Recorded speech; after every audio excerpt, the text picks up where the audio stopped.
খেতে দেবেন না, খায় না। এই গণেশকে খাইয়ে পেট ভরাতে পারিনি, সেখান থেকে খাওয়া পুজো নেয় না মাসি। দেন কোনো ক্ষতি হবে না, কিন্তু একে খাওয়া পুজো ওখানে দিয়েছি 3 সেট, ওদিক গিয়ে দেবো আবার 2 সেট। দামটা 120। 120। আর এটা পুরো সেট 120। সব থেকে দাম হচ্ছে এইটা কম, এটা 12 মাস একই দাম। এই এখন ভান্ডার কোথায়, কোনটা? গণেশ ঠাকুরের ভান্ডার কিনলে কি করেন, পয়সা বললে ভেঙে ফেলে দেন তো। এটা ভাঙতে হবে না, এটা নোট কয়েন সব রাখতে পারবেন, নোটও নষ্ট হবে না।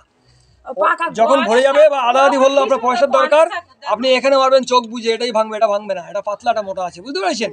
এটা ভেঙে বের করে নেবেন, 2 একটা টুকরো হবে, ফেভিকুইক দিয়ে জুড়ে দেবেন, সঙ্গে সঙ্গে জুড়ে যাবে 1 সেকেন্ডের মধ্যে। আবার পয়সা রাখবেন, যতবার ভাঙবেন ততবার পয়সা রাখবেন। 2 পিস ছিল, একটা দিয়ে এসছে, 1 পিস। মানে এখানে জুড়ে নেওয়া যাবে তাই তো, নিচটা? এর যে কোনো মাল পরে ভেঙে যাক, এখনই ফেভিকুইক দিয়ে জুড়ে দেন, আপনি ভালো বুঝতেও পারবেন, টেনেও খুলতে পারবেন না। টেরাকোটা জিনিস তো এগুলো, পোড়া মাটি, দেখছেন না? এগুলো চিন্তা, এ শিবের বরদানে পৃথিবীতে এসছে তো, এই জন্য শিবের ত্রিশূলের 3টে ধার, এটা বুঝলেন? তো বন্ধুরা, এই ঠাকুরগুলো নিয়েছি, কেমন হয়েছে অবশ্যই আমায় কমেন্ট করে জানাবে। তো এইসব ঠাকুরগুলো কি তোমরা চিনতে পারছো? যদি চিনতে পারো অবশ্যই জানাবে।